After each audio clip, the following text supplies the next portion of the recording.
Welcome back to Obscure Board Games. This is Once Upon a Castle. In this game, you are trying to score the most points by drawing your dream castle piece by piece. To start, each player receives a board, a sheet of castle paper, a pencil, and some tokens. The deck of cards is shuffled and placed in the center. On the paper, you can choose to draw your castle on the side with an outline or draw on the blank side to let your imagination run free. Each round, one person rolls the dice. Then for each resource shown on the dice, all players place a token on one of the matching squares on their individual boards. Whenever you roll a resident symbol, draw 2 more people for your castle. If a question mark is rolled, you can choose to receive any resource or another 2 residents.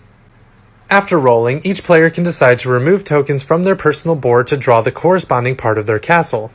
Your goal is to build the 12 main parts of a castle, complete with 4 walls, 4 towers, and 4 donjons floors, which are shown here.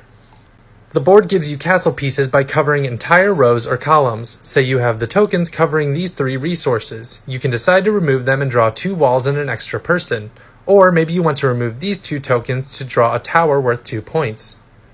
You can acquire and draw the 4 walls of your castle by completing this column, or this square 4 times. You can draw towers worth 2 or 5 points by completing either of these 2 rows. If you're the first player to draw all 4 towers, you also earn the privilege to draw the sun on your paper, which is worth 4 points.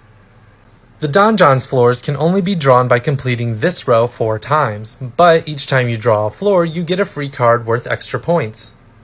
You can also acquire extra residents or even flags to decorate your castle to get more points, but to complete your castle, you need 4 walls, towers, and donjon floors.